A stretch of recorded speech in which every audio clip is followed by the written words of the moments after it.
네, 오늘은 우리가 요한복음 네 번째 시간이죠. 제 4강 말씀입니다. 우리가 오늘 나눌 말씀의 제목은요, 광야에서 외치는 자의 소리로다. 광야에서 외치는 자의 소리로다. 오늘 요한복음 4강의 네 번째 시간의 말씀의 범위는요, 요한복음 1장 19절에서 28절입니다. 한번 같이 읽어보시겠습니다. 요한복음 1장 19절에서 28절 같이 읽어보도록 하겠습니다. 시작.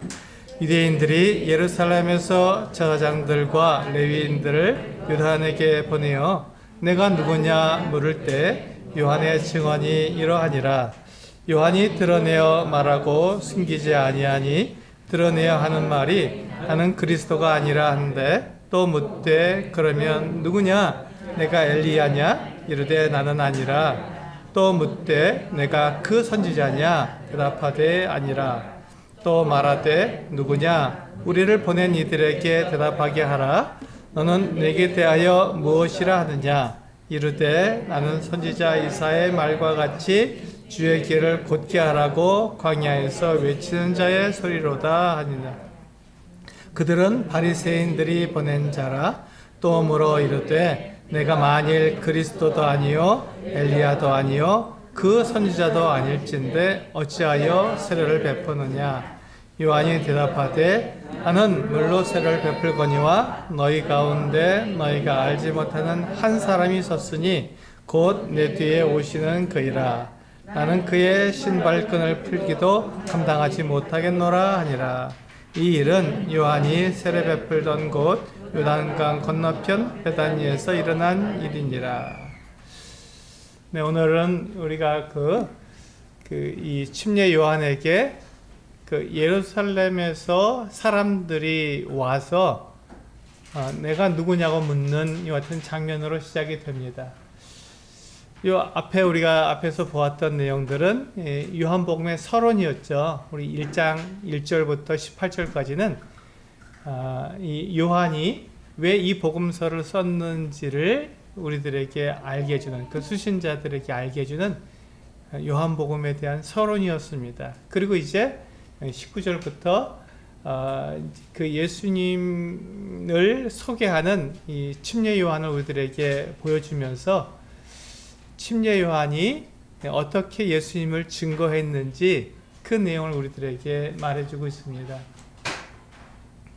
그런데 지금 예루살렘의 종교 지도자들, 대제사장과 또 제사장들과 레위인들, 특히 이제 사두개인들로 구성되어 있는 당시에 그 종교 지도자들이 요한에게 사람들을 보냈습니다.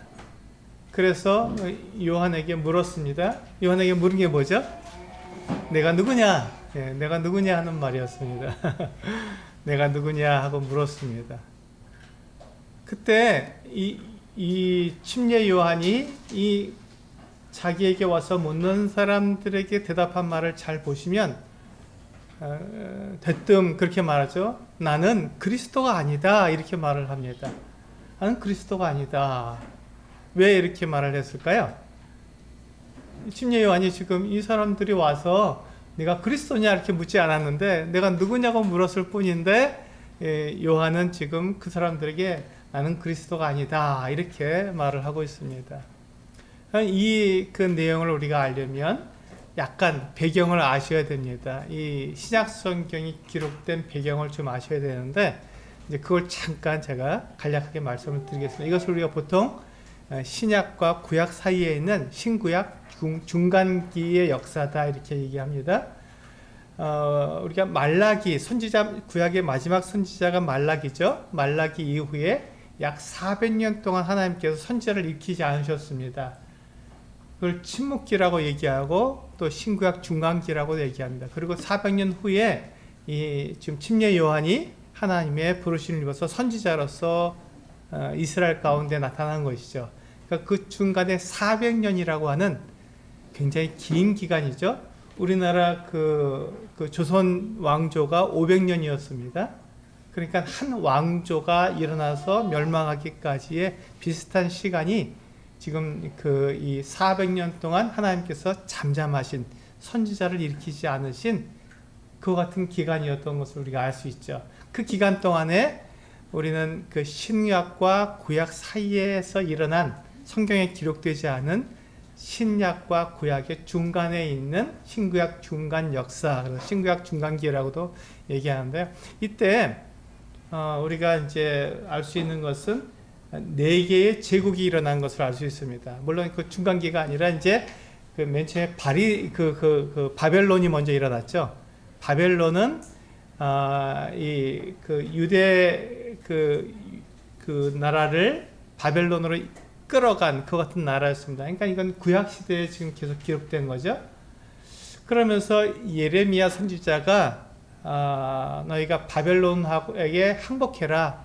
바벨론에 끌려가면 너희가 70년 만에 다시금 하나님께서 너희를 예루살렘으로 다시 돌아오게 하실 거다. 이렇게 예언을 했습니다. 정말로 바벨론이 그 예루살렘을 정복하고 거기에 있었던 그 유다 백성들을 바벨론으로 끌어가죠.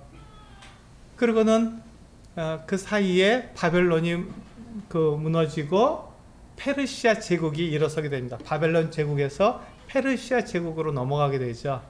그 페르시아 제국의 초대 왕이었던 고레스 왕이 그 선포를 합니다. 조서를 내리죠. 너희 우리나라 페르시아에 있는 소수 민족들은 자기들이 원하는 그 나라로 다시 돌아가도 좋다 하고 선포를 합니다. 그 중에 유다 백성들이 포함되어 있는 거죠. 유다 백성들은 지금 이 바벨론의 한 그 지역에서 유다 공동체를 이루고 있었는데 너희들이 이제 돌아가도 좋다, 예루살렘으로 돌아가도 좋다라고 하는 어떤 고레스의 책령에 의해서 그들이 70년 만에 정말로 이 예레미야가 예언한 대로 70년 만에 바벨론에 끌려왔던 이 유다인들이 예루살렘으로 다시 돌아오게 됩니다. 그게 바로 이제 스룹바벨과 함께 예루살렘으로 돌아오는, 우리가 보았죠? 에스라, 느헤미야서를 우리가 보고 있는데 그 내용입니다. 그래서 스룹바벨과 함께 5만 명 정도가 돌아오게 되었고, 그 다음에 에스라와 함께 2천 명 정도가 돌아왔고, 마지막에 느헤미야와 함께 일단의 무리들이 돌아오게 됩니다. 이게 페르시아 왕조 시대, 제국 시대에 일어난 일이죠. 그리고 이 페르시아가 헬라 제국 알렉산더에 의해서 무너지게 됩니다. 이제 이때부터는 이제 신구약 중간기로 들어갑니다. 페르시아 시대 페르시아 제국 시대까지 이제 말라기 선지자가 이제 활동을 하고, 그 다음부터 이제 헬라 제국이 될 때는 잠잠해집니다. 이게 바로 신구약 중간기죠. 이 부분이 성경에 기록되지 않았습니다. 이때 이 알렉산더 대왕이 헬라 제국을 일으켜서 이제 정말 그가 살아있는 20년 동안에 엄청나게 많은 나라들을 정복하고 인도까지 가서 그가 이제 대제국, 헬라 제국을 세우게 됩니다. 그런데 이 알렉산더 대왕이 33살에 그만 요절하고 말죠. 젊은 나이에 죽고 맙니다. 그래서 알렉산더 이 대왕의 그 부하들이었던 이 부하들이, 장군들이 이 헬라 제국을 넷으로 나누어서 다스리게 됩니다. 이게 헬라 제국이에요. 그 중에 애굽의 프톨레미 왕조, 그 다음에 셀루키드 왕조, 그리고 그 마케도니아 왕조, 그리고 이제 작은 나라가 하나가 있었는데 이게 다 사라지게 되고, 가장 큰 나라가 애굽과 그 다음에 이 셀루키드, 그 마케도니아, 이 세 나라가 크게 됩니다. 그 중에서 지금 이 유다를 다스리게 되는 나라가 셀루키드 왕조죠. 이제 그 중에서 우리가 잘 알고 있는 정말 악한 왕이 한 사람이 나옵니다. 그게 바로 안티오쿠스 4세 에피파네스라고 하는 아주 굉장히 악한 왕이 일어나서 이제 예루살렘을 정복하게 되는데, 이 예루살렘에 와서 보니까 이 유다인들이 정말 고집불통이거든요.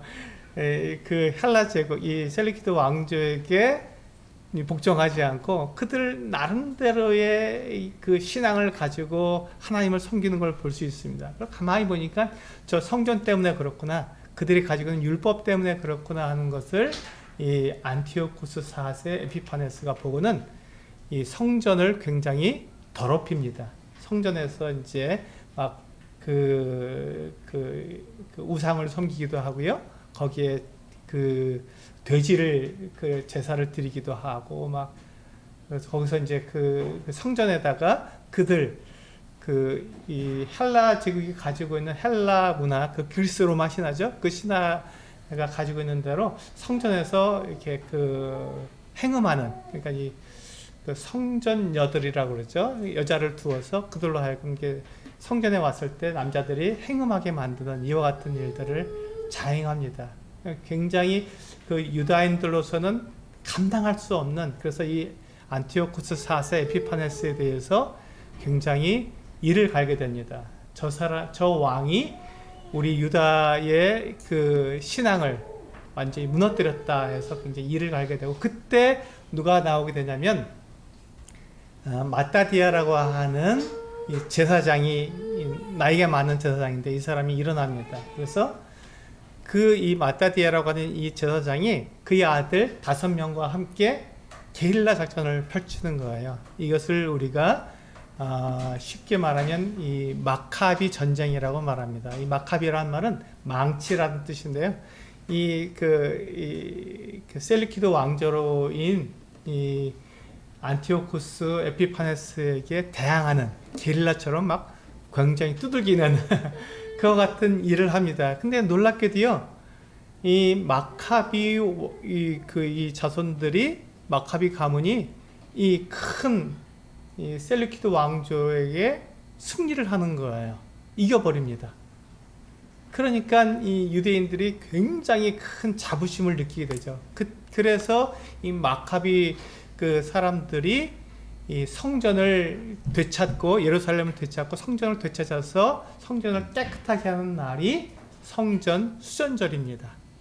그래서 성경에 보면 수전절이라는 게 요한복음에도 나옵니다. 나중에 보면요, 예수님께서 수전절에 이렇게 그 성전에 가시는 일이 나오는데, 그게 바로 성전을 정결하게 깨끗하게 씻는 날, 정결하게 하는 날. 그래서 성전을 정결하게 만듭니다. 피로써. 그날이 이제 우리가 그 히브리어로는 하누카라고도 말하고 성전 수전절이라고도 말합니다. 그렇게 해서 이 마카비가 이 헬라 왕조에 대해서 전쟁을 해서 이겼으니까 굉장히 큰 자부심을 느끼게 되죠. 그러면서 뭘 하냐면 이 마카비 이 가문이, 그들은 이제 제사장이에요. 근데 그 아론 계열의, 아론의 자손들이 아니기 때문에 대제사장은 될 수가 없었습니다. 그런데 이들이 대제사장이 되지 못하니까 어떻게 합니까? 불편하잖아요. 그들이 뭔가 이렇게 사람들을 위에 이게 군림하고 사람들을 통솔하려면은 대제사장의 직분을 가져야 되는데 그걸 못 가지는데, 이들이 그냥 자격은 되지 않는데 자기들을 대제사장으로 임명해 버립니다. 자격이 없는 사람이 자격을 갖추게 되는 거죠. 대제사장으로. 그 다음에 이제 계속해서 대제사장이 되니까 사람들을 통솔해서 그 조직적으로 계속해서 이 헬라 제국과 싸움을 하게 되죠. 승리를 하게 됩니다. 그러다가 이제 그 가장 그 유명한 사람이 그 셋째 아들인 유다 마카비인데, 이 유다 마카비가 죽게 되고, 또 막내 아들 유나단이라고 하는데, 유나단이 마지막 그 막내 동생인데, 이 유나단이 이제 이 마카비 이 전쟁에 수장이 되어서 굉장히 큰 혁혁한 공을 이룹니다. 근데 이 사람도 죽게 돼요. 그래서 이제 둘째 아들인 시몬이 이제 이 마카비 일가들을 이끌고 그 전쟁을 수행하게 되는데, 이 시몬에 의해서 하스몬 왕가가 이루어지게 됩니다. 이 시몬이 자기가 왕이 되어야 되겠다는 거예요. 이 대제사장만 가지고는 통솔할 수 없으니까, 효과적으로 사람들을 이끌어낼 수 없으니까 나는 대제사장이자 왕이어야 한다, 이렇게 얘기한 거죠. 근데 성경에 보면은 왕은 유다 족속에서밖에 나올 수 없습니다. 다윗의 왕가에서 다윗의 왕위를 이어야 되는데, 이 사람은 지금 레위 지파거든요. 그럼 대제사장이 될 수도 없는데 대제사장이 됐고, 또 왕이 될 수도 없는데 대제사장이자 왕이 되어야겠다, 이렇게 해서 그것을 억지로 그 자격을 자기가 갖추게 됩니다. 그래서 하스모니안 왕가, 시몬의 왕가가 됐는데, 이제 히브리어로다가 거기다 이제 정관사 이게 하라는 정관사를 붙여서 그 시몬, 그렇게 해서 하스모니안 왕가가 됩니다. 근데 우리 성도님들도 딱 직감하시겠지만, 자격이 없는 사람이 그렇게 자리를 차지하게 되면 하나님께서 기뻐하실까요? 네, 기뻐하시지 않습니다. 하나님께서 왜 율법을 주셨습니까? 그 율법을 지키라고 주셨는데, 지금 이 마카비 이 가문이 굉장히 놀라운 일을 했지만 그들이 거기에서 멈추지 않고 계속 없는 자격을 덧붙인 거죠. 그래서 대제사장이 되었고, 그리고 왕까지 되었습니다. 그러다가 이제 그 헬라 제국이 무너지고 로마 제국이 서게 된 거예요. 자, 우리 바벨론 제국, 페르시아 제국은 성경에 나오고 헬라 제국과 로마 제국은 안 나옵니다. 근데 이 헬라 제국이 이제 섰다가 무너지고 이제 로마 제국이 일어나게 된 거예요. 근데 이 하스모니안 왕가가 굉장히 이 로마 제국의 눈에 거슬리니까 하스모니안 왕가를 로마가 이렇게 억누르고 이 로마에게 딱 붙어서 아우부했던 헤롯, 우리 잘 알죠? 헤롯이 왕이 됩니다. 헤롯에게 왕의 권한을 주어서 그가 유다의 왕이 되는 것이죠. 그래서 우리가 보통 헤롯 대왕이라고 말하는 사람이 바로 그 사람입니다. 근데 헤롯도 역시 자격을 갖추었을까요? 자격을 못 갖추었습니다. 왜냐하면 헤롯은 이두메 사람입니다. 이두메라는 것은 에돔 사람이거든요. 그러니까 우리가 쌍둥이죠. 이삭과 리브가가 쌍둥이를 낳는데 야곱과 에서를 낳죠. 그 에서가 다른 이름이 에돔입니다. 그 에돔의 후손이 나중에 그 유다의 그 남쪽 지역의 한 지역을 차지하게 되는데 그것을 이두메라고 말을 합니다. 그 이두메 지역 출신이 바로 이 헤롯 왕입니다. 그러니까 그는 유다의 왕이 될 수 있는 자격을 전혀 갖추지 못했어요. 그런데 이 사람이 로마에게 굉장히 아부한 사람이었습니다. 그러니까 로마가 이 사람을 통해서 유다를 다스리면 편안한 거예요. 그러니까 로마가 이 헤롯에게 왕권을 줍니다. 그리고 그가 왕이 되는 거죠. 그래서 그가 유다를 다스리는데 유다 백성들에게 선심을 쓰기 위해서 이 제2성전, 수룹바벨에 의해서 세워진 제2성전이 너무 볼품없으니까 그 성전 지대를 넓히고 그리고 굉장히 화려하게 꾸밉니다. 그래서 이 헤롯이 그 성전을 리모델링 하는데 엄청나게 많은 돈을 들이고 공을 들여서 정말 멋지게 성전을 만들게 되는 것이죠. 스룹바벨은 굉장히 작게 만들었는데 볼품없이 만들었는데 헤롯이 유대인들의 환심을 사기 위해서 이렇게 성전을 크게 만들고 멋지게 만들었습니다. 그런데 이 헤롯에게 문제가 뭐였죠? 역시 자격이 없는 거예요. 왕이라는 자격이 없는, 왕이 될 자격이 없었던 것입니다. 그때 유대인들, 그 이스라엘 사람들의 마음속에 뭐가 일어났냐면, 봐라! 이 마카비도 자격이 없는 사람들이 일어나서 문제가 되었다. 근데 지금 왕도 자격이 없는 사람이다.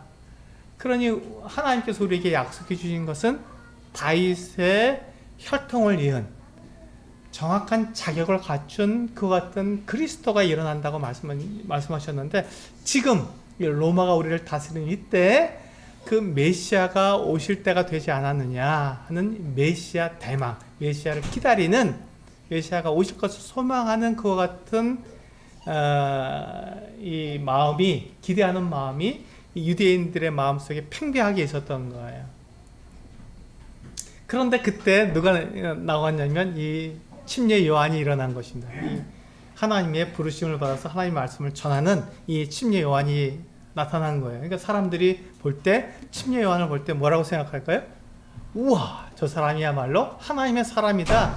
혹시 이 요한이 하나님이 보내신 메시아가 아닐까, 이런 마음이 든 거예요. 메시아를 기다리고 있었는데 요한이 그렇게 막 그 하나님의 말씀을 전하고 사람들이 그 죄를 고백하고 회개하고 하나님께로 돌아서니까, 침례를 받으니까 사람들 중에는 이 요한이 메시아가 아닐까라고 하는 이 어떤 기대가 일어난 거죠. 근데 이 요한은 어느 지파 사람입니까? 레위 지파 사람입니다. 그의 아버지는 사가랴였죠. 그는 제사장이었습니다. 그렇기 때문에 이 요한은 제사장이었고 또 아론 지파이기 때문에 그는 대제사장이 될 수 있는 사람이었어요.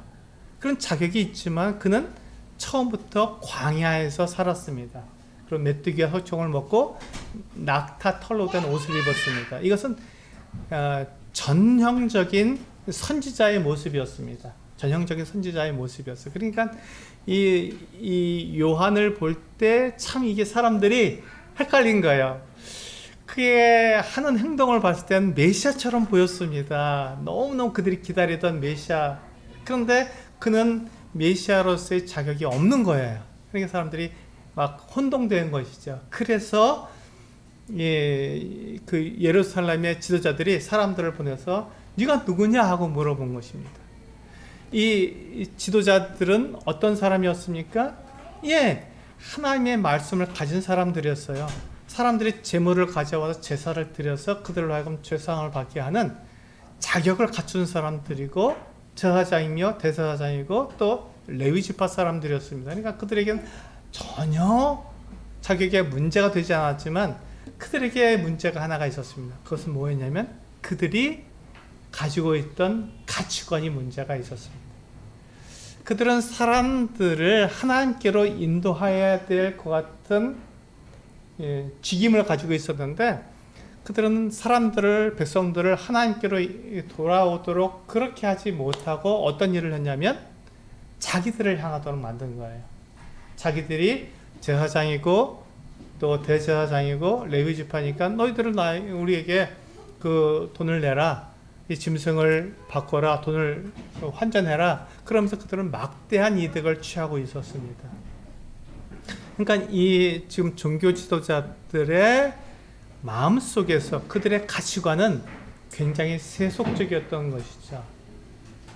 우리가 세속적이란 말이 무슨 뜻인지 혹시 아십니까? 세속적이란 말은요, 이 세상 사람들의 풍속이다 이란 말입니다. 이 세상 사람들의 풍속을 따르는 사람들 이런 뜻입니다. 이 세상 사람들은 무엇을 가지고 사람들을 평가합니까? 그 사람 자체를 평가합니까? 그렇지 않습니다. 이 세상은 사람들을 평가할 때 그 사람 자체를 가지고 평가하는 것이 아니라 그 사람에게 더해진 것, 그 사람이 가지고 있는 것을 가지고 평가를 합니다. 그 사람이 돈이 많으면 어떻습니까? 그 사람 대단하네 이렇게 평가하죠. 그 사람이 지위를 가지고 있으면 어떻게 합니까? 그 지위를 보고 그 사람을 평가합니다. 그 사람이 어떤 명예를 가지고 있으면 그 사람의 명예를 가지고 그 사람을 평가하죠. 그것이 세속적인 가치관입니다. 그 사람 자체가 아니라 그 사람이 무엇을 가지고 있느냐에 따라서 그 사람을 평가하는 것이 세속적인 가치관입니다. 그래서 요즘 젊은이들이 카푸어라고 하죠. 자동차는 좋은 걸 타는데 실제로 돈은 없는. 왜 그렇게 합니까? 자동차가 곧 자기를 드러내는, 자동차가 곧 나다 하는 것 같은 가치관을 가지고 있기 때문에 그렇습니다. 내가 좋은 차를 타면 사람들이 내가 어떤 뭔가 좀 이루은 사람, 성공한 사람, 내가 높은 사람으로 사람들이 인정해 주기 때문에 좋은 차를 타려고 합니다. 이 사람은 뭐죠?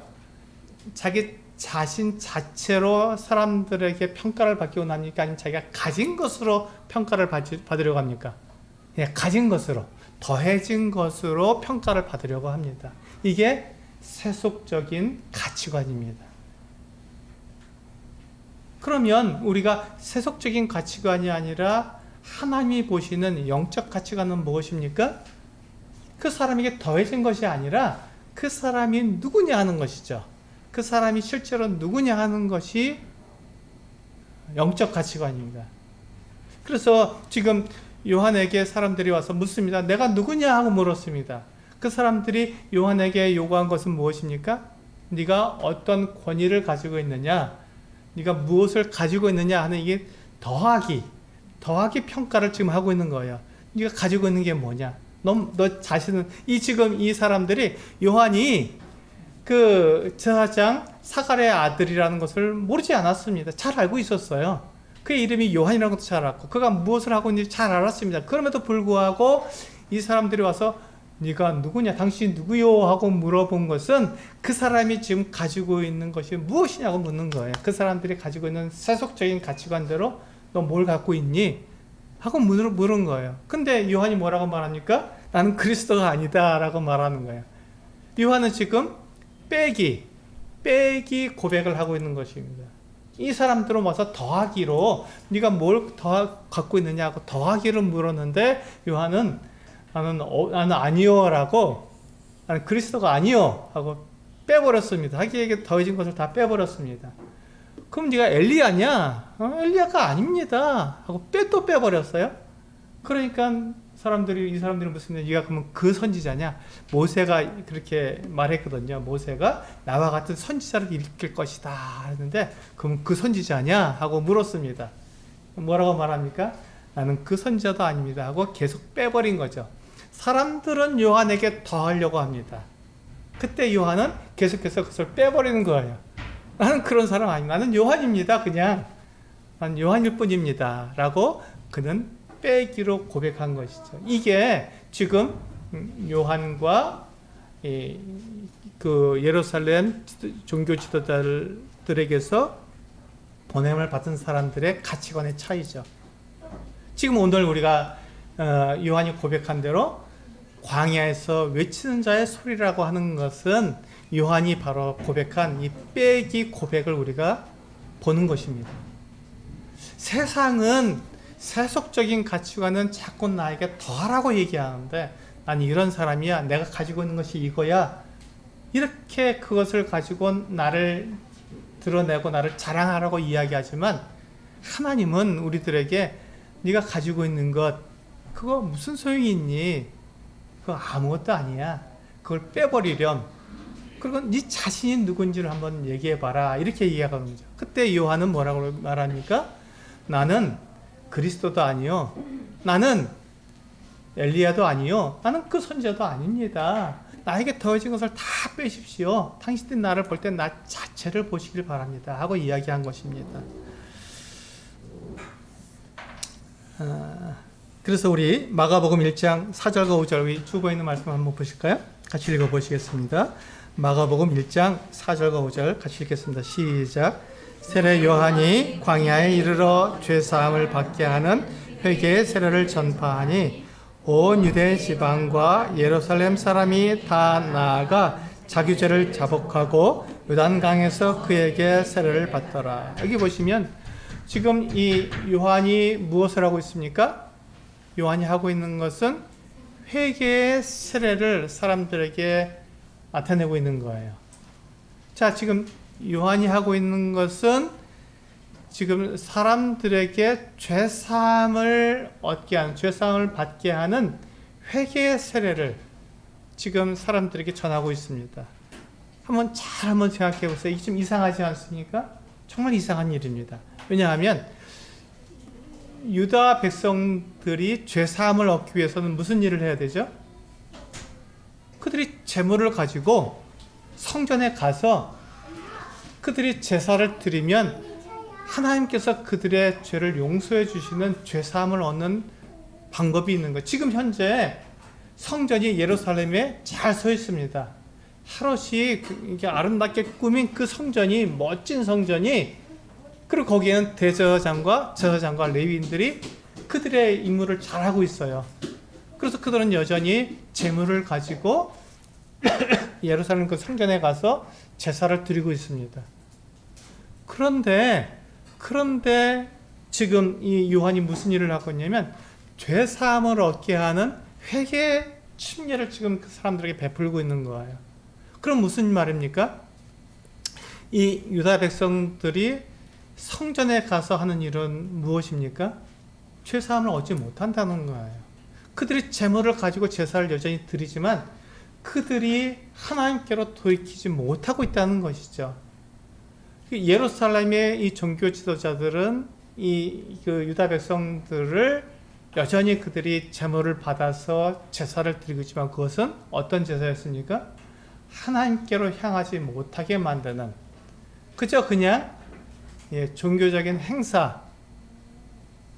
지나지 않는 그와 같은 일이 되었을 뿐이죠.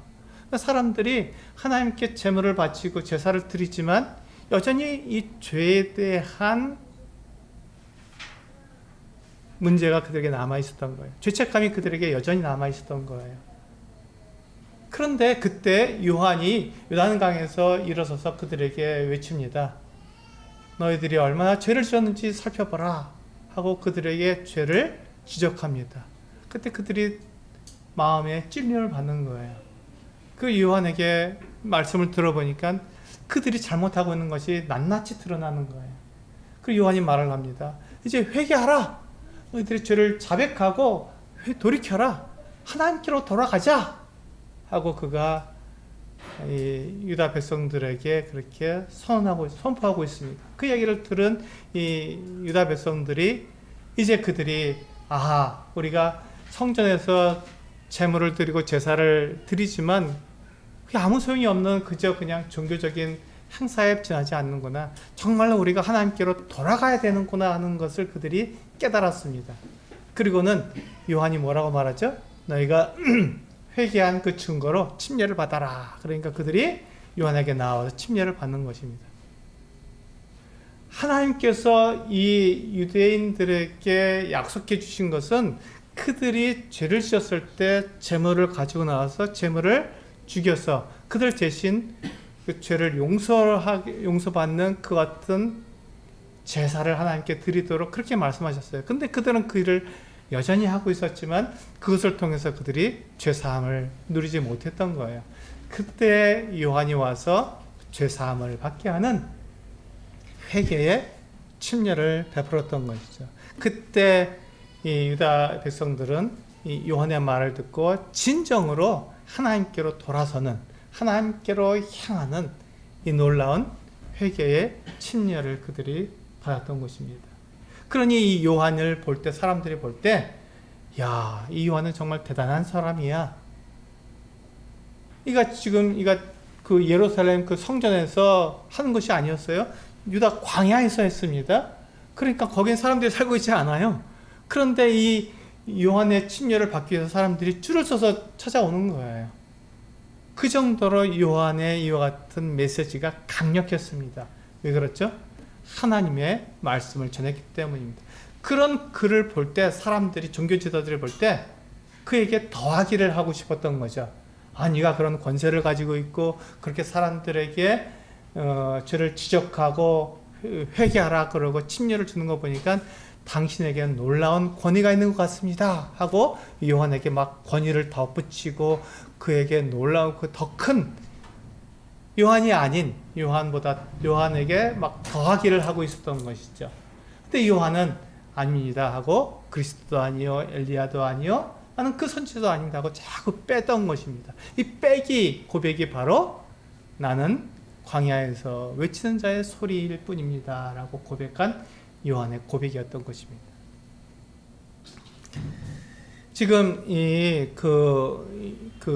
종교 지도자들이 그들의 권위, 그들의 권한, 그들의 직임은 분명했지만 그들이 왜 하나님께로 이 백성들을 돌이키지 못하게 했습니까? 그들은 이 하나님의 말씀에 순종하지 않았기 때문입니다. 우리 디모데후서 3장 16절 말씀을 같이 한번 읽어보시겠습니다. 시작. 모든 성경은 하나님의 감동으로 된 것으로 교훈과 책망과 바르게 함과 의로 교육하기에 유익하니. 네, 이렇게 말씀하고 있습니다. 우리가 이 말씀을 볼 때 우리가 분명히 알 수 있는 것이죠. 하나님의 말씀은 하나님께서 사람들에게 전해주신 하나님의 말씀이라는 것은 분명히 알 수 있습니다. 그러므로 그 하나님의 말씀은 우리로 하여금 교훈하고 책망하고 바르게 하고 의로 교육할 수 있는 것 같은 내용들이라는 것입니다. 그런데 지금 이 예루살렘 성전에서 일어나고 있는 일은 무엇입니까? 너희들이 제물을 가지고 와서 너희들이 바른 그 11조를 드렸어. 그럼 하나님께 너를 축복하실 거야. 너 이제 무조건 돌아가면 돼. 이렇게 하고 그들을 책망하지 않고 그들을 바르게 그 하나님 앞에 돌이키게 하지 않고 그들을 의로 교육하지 않고 그냥 축복하고 돌려보낸 거예요. 너희들이 재물을 가져왔으니 하나님께서 너희들의 죄를 다 용서하실 것이다. 너희들이 11조를 드렸다고 너희 잘하는 거다. 너희들의 집안에 너희들의 창고에 하나님께서 너희들을 축복하실 것이다. 가득 채워주실 것이다. 이렇게 계속 축복해 준 거예요. 그 말을 들을 때 너무 기분 좋죠. 근데 그들이 돌아갔을 때 그들에게 책망하는 말씀이 없죠. 그들이 죄를 짓는 것들을 책망하지 않고 그들을 바르게 하지 않고 의로 교육하지 않았기 때문에 그들은 여전히 하나님을 의식하지 못하고 자기들 마음대로 살아간 거예요. 그때 요한이 하나님의 말씀을 전했던 것입니다. 살아있는 하나님의 말씀. 하나님께서 이 이스라엘 백성들, 유다 백성들에게 뭐라고 말씀하시는지 정확히 말씀해 준 거죠. 그때 사람들은 찔림을 받았습니다. 회개하게 됐죠. 그들이 책망을 받고 하나님께로 돌아갈 수 있는 그와 같은 모습을 갖추게 된 것입니다. 비로소 하나님의 살아있는 말씀을 그들이 듣게 된 것입니다. 이 모든 성경은 하나님의 감동으로 되어서 교훈과 책망과 바르게 함과 의로 교육하기에 유익하다고 하신 이 말씀이 그들에게 그대로 적용이 된 것이죠. 그래서 이 유대인들이 그 보내심을 받은 이 유대인들이 이 요한에게 다시 묻습니다. 뭐라고 묻습니까? 네. 22절에 보면 그렇게 말하고 있죠. 또 말하되 누구냐 우리를 보낸 이들에게 대답하게 하라. 너는 내게 대하여 무엇이라 하느냐. 그렇게 말했을 때 요한이 오늘 우리 말씀의 제목과 같은 대답을 합니다. 보세요. 빼잖아요. 다 뺀 다음에 그의 자체를 이야기합니다. 뭐라고 말합니까?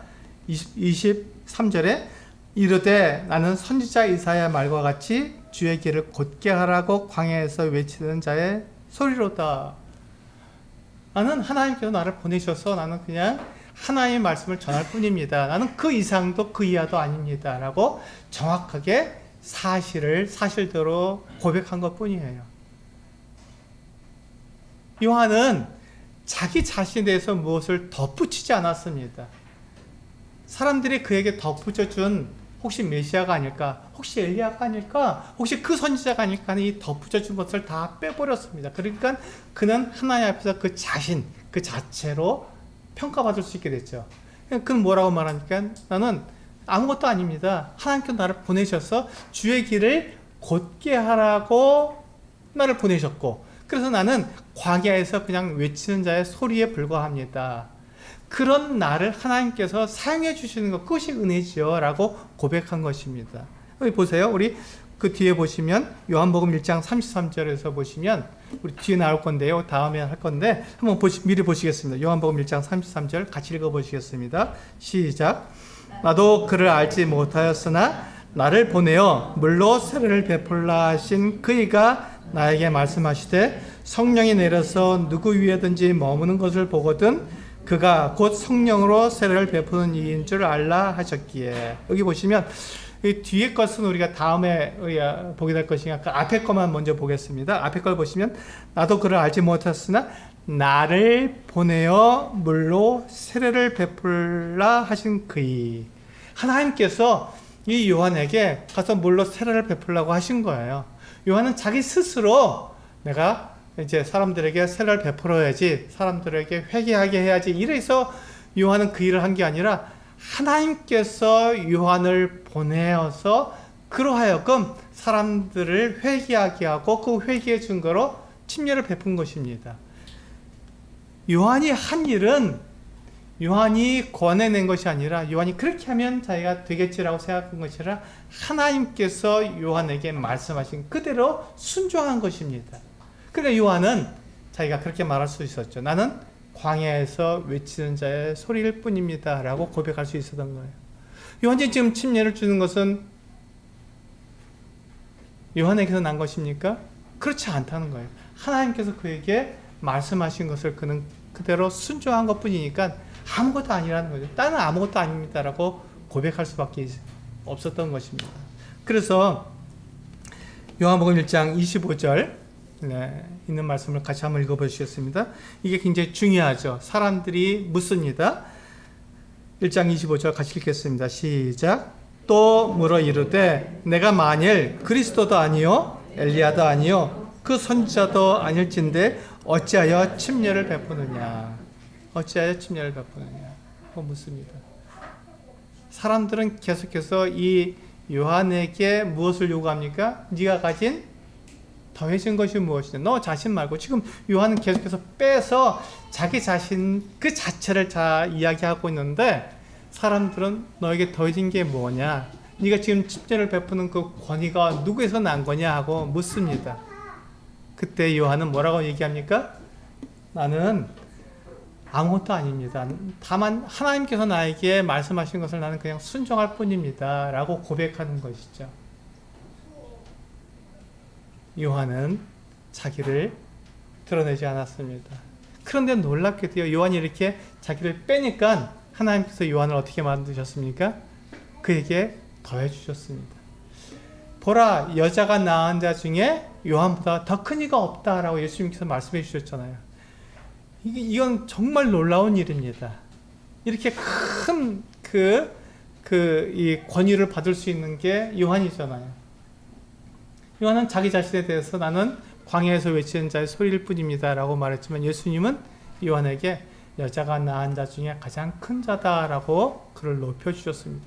자, 이것은 요한이 스스로 자기에게 더한 것입니까? 아니면 하나님께서 그에게 더해 주신 것입니까? 네, 하나님께서 더해 주신 거예요. 그러니까 이것은 문제가 되지 않습니다. 하나님께서 그에게 주신 거니까 그 자체가 되는 것이죠. 내가 나를 갖다가 막 포장하려고, 사람들에게 드러내려고 나를 막 더하기를 하게 되면 그것이 참 보기가 안타깝죠. 참 저렇게 안 했으면 좋겠는데 이런 생각이 듭니다. 그런데 하나님께서 그에게 덧입혀 주신 것은 그 자체가 되기 때문에 요한은 아름다운 사람이 된 거죠. 그가 여자가 낳은 자 중에 가장 큰 자가 된 것입니다. 근데 요한이 이렇게 큰 자가 된 그것은요, 요한이 이렇게 뺐기 때문에 그가 이렇게 큰 자로서 그렇게 드러난 것이 아니라 그의 가장 위대한 일은 그 다음에 나옵니다. 뭐라고 나오죠? 맨 마지막에 볼까요? 27절에 26절과 27절 이들의 질문에 대한 대답이죠. 같이 읽어보시겠습니다. 시작. 요한이 대답하되 나는 물로 세례를 베풀거니와 너희 가운데 너희가 알지 못하는 한 사람이 섰으니 곧 내 뒤에 오시는 그이라. 나는 그의 신발끈을 풀기도 감당하지 못하겠노라 하더라. 요한은 대단히 유명한 사람이었습니다. 그 예루살렘에서 종교 지도자들이 사람을 파송할 정도로 굉장히 유명한 사람이었습니다. 그런데 요한은 뭐라고 말하면, 나는 다만 물로 침례를 베풀 뿐인데 내 뒤에 오시는 분은 어마어마하게 큰 분입니다. 나는 그분의 신발끈을 풀기에도 나는 합당하지 않습니다. 감당하지 못하겠습니다. 이렇게 고백을 한 거예요. 요한은 대단히 유명한 사람이었고 대단히 그 사람들에게 영향을 끼치는 사람이었습니다. 그럼에도 그는 하나님의 아들 예수 그리스도를 그가 증거하는 데 있어서 조금도 부족함이 없었던 것이죠. 그는 그가 보내심을 받은 그 목적, 그 이유를 잘 알고 있었던 거예요. 내 뒤에 오시는 이는 나보다 훨씬 더 큽니다. 이유는 말할 수 없이 큽니다. 내가 그분의 신발끈을 풀기에도 난 감당하지 못할 정도로 그분은 크신 분입니다. 라고 이야기하고 있는 것입니다. 이것이 요한의 위대함입니다. 이것이 요한의 모습입니다. 요한은 계속해서 자신에게 더해진 것을 뺐지만 그는 예수님께서 말씀하시기를 여자가 낳은 자 중에 이보다 더 큰 이가 없다라고 말씀하실 만큼 그는 놀라운 위대한 사람이었습니다. 그 위대함이 어디서 났습니까? 그가 예수님을 증거한 데서 나타난 것입니다. 요한은 그가 빼기 고백을 했지만 하나님은 그에게 충분하게 더해 주신 것이죠. 이것을 우리는 은혜라고 말을 합니다. 이것을 하나님의 은혜라고 말하죠. 그래서 사도 바울도 동일한 고백을 했습니다. 사도 바울이 얼마나 많은 일을 했습니까? 그런데 사도 바울이 맨 마지막에 고백한 것이 무엇입니까? 네, 지금 이 말씀입니다. 고린도전서 15장 10절 말씀 같이 읽어보시겠습니다. 시작. 그러나 내가 나된 것은 하나님의 은혜로 된 것이니 내게 주신 그의 은혜가 헛되지 아니하여 내가 모든 사도보다 더 많이 수고하였으나 내가 한 것이 아니요 오직 나와 함께 하신 하나님의 은혜로라. 사도 바울은 정말 많은 일을 했습니다. 그 로마 전역을 다니면서 많은 이방인들에게 복음을 전했고 많은 교회를 세웠습니다. 굉장하죠. 그런데 바울은 그것을 자랑하고 싶지 않았습니다. 사람들은 그에게 막 더해주죠. 대단한 사람이다, 놀라운 사람이다, 위대한 사람이라고 막 그게 더해줍니다. 근데 바울은 그에게 더해진 것들을 다 빼버립니다. 그리고 뭐라고 말합니까? 나 된 것은 하나님의 은혜로 된 것뿐입니다. 난 아무것도 아닙니다. 그 모든 것이 다 하나님께서 하신 것입니다. 라고 고백합니다. 내게 주신 그의 은혜가 헛되지 아니하 내가 모든 사람보다 더 많이 일한 것뿐입니다. 내가 이렇게 많이 일했다고요? 맞습니다. 근데 그것조차도 하나님께 나에게 그 기회를 주셨기 때문에 이 일을 한 것이지 내가 잘나서 이렇게 한 것이 아닙니다. 라고 이 사도 바울이 어떻게 합니까? 빼기 고백을 합니다. 그에게 더해진 것을 다 빼버립니다. 그래서 오직 나와 함께 하신 하나님의 은혜로라 하고 그가 고백을 하는 것, 빼기 고백을 하는 것입니다. 우리는 더하는 것을 참 좋아합니다. 세상의 가치관은 우리가 가진 것, 내가 너 뭐 갖고 있니? 라고 우리에게 묻습니다. 우리가 가진 것으로 막 자랑하게 하지요. 그것이 바로 세속적인 가치관입니다. 그러나 영적인 가치관, 하나님의 가치관은요, 내 있는 그대로를 하나님께 그대로 다 드러내는 것입니다. 결국은 내게 덮어져진 것들, 이런 것들을 다 빼버리고 하나님 앞에 내 있는 그 모습 그대로를 나타낼 수밖에 없는 것이죠. 그렇게 나 자신을 다 빼고 내 있는 그대로를 하나님께 나타냈을 때 하나님께서 뭐라고 말씀하시니까 내게 은혜를 더해 주시는 것이죠. 그래서 바울은 하나님의 은혜입니다 라고 고백한 것입니다. 그래서 우리가 사람들에게 나는 그저 광야에서 외치는 자의 소리일 뿐입니다 라고 말하는 것을 어려워하지 마세요. 부끄러워하지 마시고 그것을 힘들어하지 마시기 바랍니다. 우리는 사람들에게 내가 가진 것으로 막 자랑하고 싶어 하는 것이 우리의 그 본성이에요. 세속적인 우리의 본성입니다. 세상에서 우리는 그렇게 배웠습니다. 근데 그걸 자랑하고 싶은데 우리가 하나님을 배웠다면, 하나님의 말씀을 배웠다면 이것을 다 빼버리고 나의 있는 그대로를 다 드러내는 것이죠. 나는 이런 사람입니다. 나는 은혜를 받았을 뿐 나는 아무것도 아닙니다 라고 우리가 빼기 고백을 했을 때 그때 하나님께서 영광을 받으시고 우리들에게 하나님의 그 은혜를 덧입혀 주셔서 하나님의 은혜로 우리가 살아갈 수 있도록 우리를 이끌어 주신다는 것입니다. 이것이 교회의 비밀이고 그리스도인들의 신앙의 비밀입니다. 이건 세상에서는 알 수가 없는 거예요. 우리 그리스도인들은 이게 너무 자연스러운 거잖아요. 근데 세상은 그것을 알지 못합니다. 그래서 계속해서 이상하다, 너희들 정말 이상하다라고 말을 하죠. 이 그리스도인이 가지고 있는 비밀입니다. 신앙의 비밀이고요. 그래서 우리는 빼기 고백을 합니다. 다 빼버립니다.